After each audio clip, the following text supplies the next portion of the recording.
In the history of Rome, there are deaths that make you shudder, but few were as brutal and as symbolic as the death of Marcus Licinius Crassus, the richest man Rome had ever known.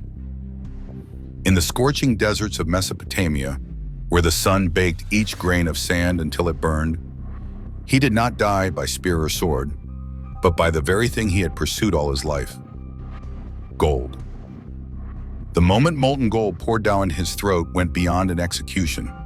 It became a curse, a lesson seared into humanity's memory for 2,000 years. The things we desire most can be the very things that destroy us. This is not just the story of a man, but the story of an empire, of the fall of the legend of Invincible Rome, a fall that began with an ambition that pushed far beyond the limits of reason. The man who owned Rome. Marcus Licinius Crassus, a name once synonymous with power and wealth.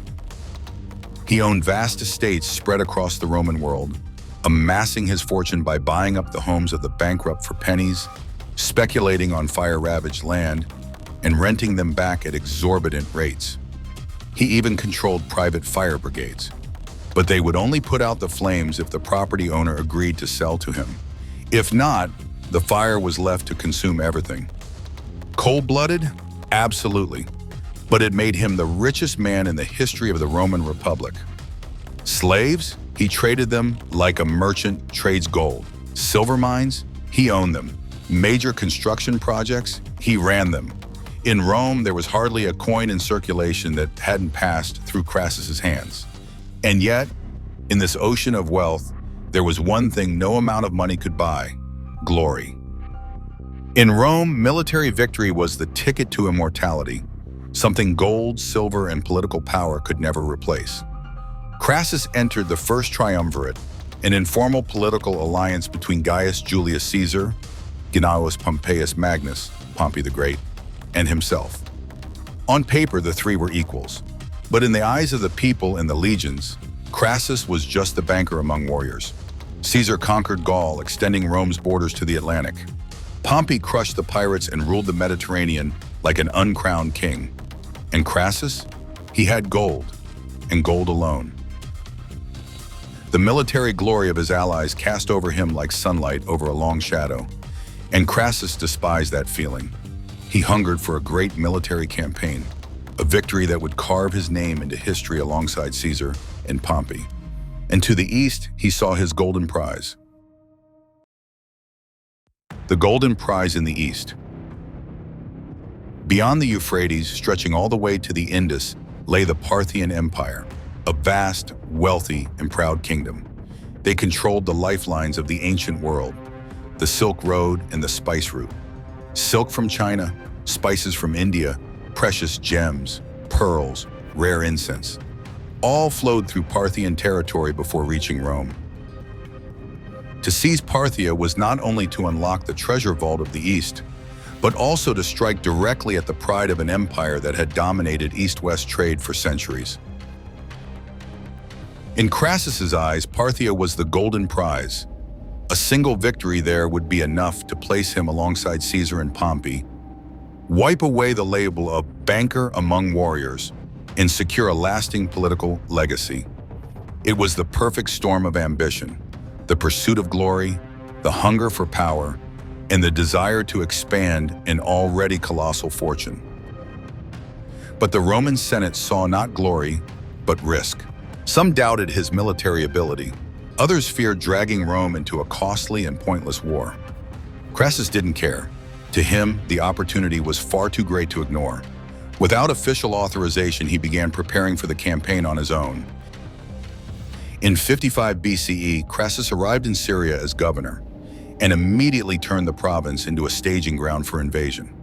He assembled a massive force, estimated at 35,000, 40,000 men, 7 legions of heavy infantry, the backbone of the Roman army, supported by several thousand cavalry, mostly from allied Syrian contingents, and light troops armed with bows and javelins.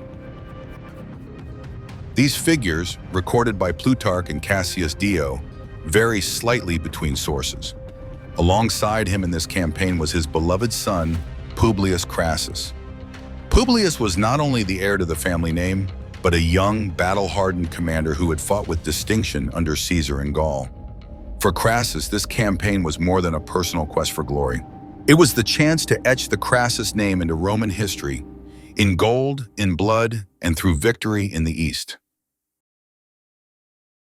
Into the desert trap. In the spring of 53 BCE, Crassus's legions thundered across the Euphrates. At first, everything went exactly as he had predicted. Border towns either surrendered quickly or were crushed by Roman siege engines within hours. The flat, open terrain of Mesopotamia seemed perfect for the advance of heavy Roman infantry.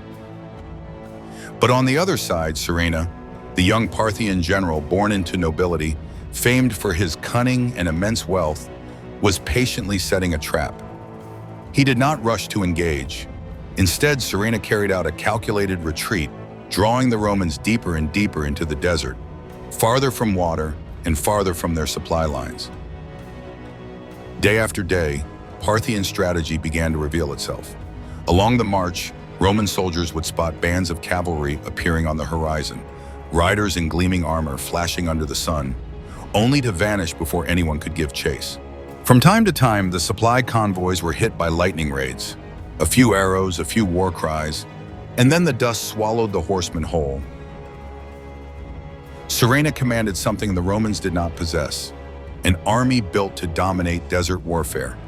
At the heart of his tactics were the cataphracts, heavy cavalry, armored head to toe, wielding lances as long as the scythe of death itself. Surrounding them were horse archers, swift as the wind, loosing arrows from distances far beyond the reach of Roman weapons, then disappearing before a counterattack could form. This was not the decisive battle Crassus was hoping for. This was a war of attrition, the kind Rome had never truly faced. The soldiers, accustomed to swift, decisive victories, were now worn down by the hour. Scorching heat, choking dust, scarce water, and the constant flicker of an enemy that appeared and vanished at will. When shields began to feel heavier from thirst, and feet sank deeper into the burning sand, a cold truth crept through the ranks. They were no longer the hunters. They had become the prey. The Battle of Carrhae. Realizing his army was being worn down with each passing day, Crassus chose the city of Carrhae as the place to make his stand. The terrain seemed to favor him. Low hills offered cover, and a nearby water source could sustain his troops for an extended defense. Crassus believed that if Serena wanted a decisive battle, here was where he could turn the tide. At dawn on June 9, 53 BCE, the Roman formation stretched across the plain. Heavy infantry in the center, disciplined warriors, shields raised, spears upright. Cavalry divided evenly on both wings. Light troops in front, ready to absorb the first blow. Under the early sun, thousands of bronze and iron plates gleamed like a wall of steel, the image of the most formidable war machine of the ancient world. But when the Parthians emerged, Crassus realized he was facing something Rome had never seen before: an army composed entirely of cavalry. At the center stood the cataphracts, armored from head to toe, gleaming like living statues of bronze. Around them swirled thousands of horse archers, moving like flowing water, constantly shifting direction, never still. The horns sounded. A storm of arrows ripped through the sky. Unlike past enemies, the Parthians never seemed to run out. Behind them, camels laden with quivers kept a steady stream of fresh arrows flowing to the front lines. Roman shields, built to withstand spears and swords, shuddered again and again under the unrelenting rain of missiles. On the right wing, Publius Crassus, young, bold, desperate to prove himself worthy of his father, could not bear being shot at without striking back. He broke formation, leading his cavalry in a headlong charge at the Parthian center. It was exactly what Serena had been waiting for. The cataphracts absorbed the shock, and the horse archers immediately closed the ring. Publius and nearly his entire wing were surrounded, arrows pouring in from every direction. Squadrons of Parthian cavalry surged in, struck, pulled back, and struck again like relentless waves. Few escaped. Most fell on the burning sands. That afternoon, Surena sent his message. Publius's severed head, mounted on a spear, paraded before the Roman lines.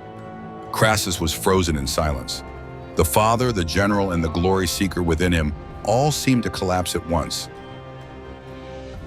Orders became confused. The troops could feel despair spreading through the ranks. As night fell, Crassus ordered a retreat to Carrhae, hoping darkness would be their shield. But the withdrawal quickly turned into a chaotic flight. Shields were thrown away, spears abandoned. All that mattered was escaping the desert of death. The Parthians pursued without mercy. Thousands fell on the sand, struck by arrows, dying of thirst, or simply collapsing when their strength gave out. When dawn broke, the army that had once been the pride of Rome was nothing but a battered, exhausted remnant. Around 20,000 lay dead, 10,000 had been taken prisoner, and the rest fled west, carrying with them the horror of Carrhae and a commander who had lost everything. The fatal parley. At dawn the next day, the remnants of the Roman army staggered into Carrhae. They were no longer the elite force that had crossed the Euphrates, but a ragged, broken mass, shields splintered, spears lost, eyes hollow. Crassus, crushed both physically and mentally, knew he had lost nearly half his army in a single day. Before the soldiers could even recover, Surena sent envoys bearing an offer. It was an offer to negotiate a safe withdrawal back to Roman territory. With no hope of victory and unwilling to see more of his men's blood soak into the burning sand, Crassus clung to this faint glimmer of salvation. His senior officers warned him, "This could be a trap. The Parthians have no need to negotiate after such a victory." But Crassus, a man who had just lost his son, his army, and his honor, no longer had the clarity to doubt. He agreed. The meeting was set for an open field between the two camps, with only a small escort on each side. At first, the atmosphere was tense but civil. Then, in the midst of vague exchanges, voices rose, hands tightened around sword hilts, and everything erupted. Parthian cavalry surged forward. Romans were thrown to the ground. Crassus, the general who had once dreamed of building an empire in the east, was dragged from his horse like a nameless prisoner. From that moment on, his fate was no longer in Rome's hands, but in the hands of the man who had destroyed both his family and his ambitions. Gold as the executioner. According to some ancient Roman sources, Surena chose a method of execution meant to embody Crassus's greed, heating gold until it ran molten, then pouring it into his mouth. Not all historians agree that this detail is factual. Many modern scholars believe it may be a symbolic tale passed down by Romans as a moral lesson. But regardless of whether it truly happened, the image became legend, a golden curse for the man who had worshipped it all his life.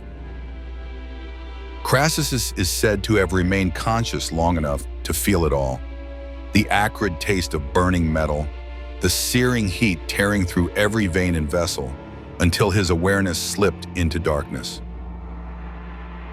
The crowd stood in absolute silence. They knew they had just witnessed a death that would become the stuff of legend. The richest man in Rome, slain by the very gold he adored.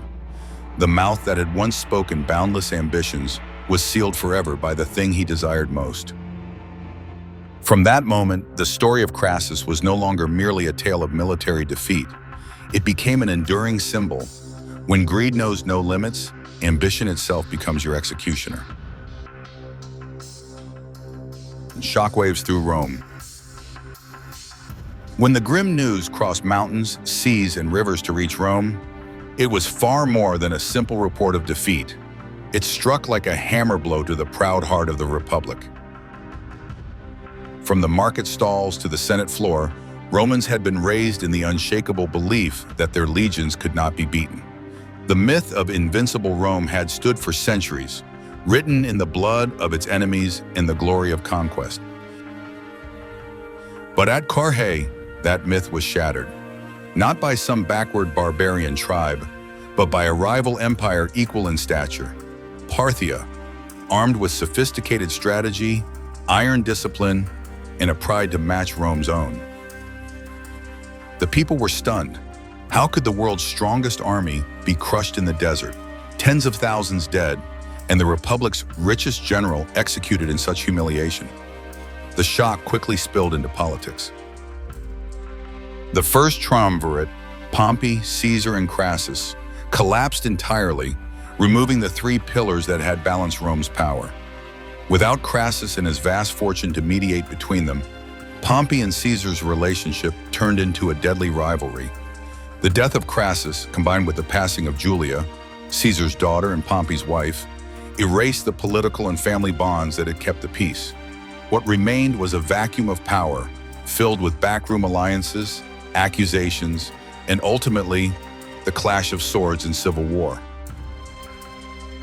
Meanwhile, on the far side of the desert, Parthia turned its victory into a weapon of psychological warfare. Crassus's body was never returned to Rome with the honors traditionally granted to defeated commanders. Plutarch records that Crassus's severed head was sent to the palace of King Orodes II, and according to legend, it was even used as a prop in a performance of Euripides's Bacchae, a public mockery of Rome itself. Though no archaeological evidence confirms it, the story endures as part of Parthia's propaganda war. Each laugh echoing through the theater of Ctesiphon was like a blade driven deeper into Rome's pride. Carrhae did not just take an army, it destroyed the illusion of invincibility, leaving a wound Rome would struggle to heal for generations. Legacy and lessons. More than 2,000 years have passed, yet the winds of Mesopotamia still seem to carry the echoes of Carrhae.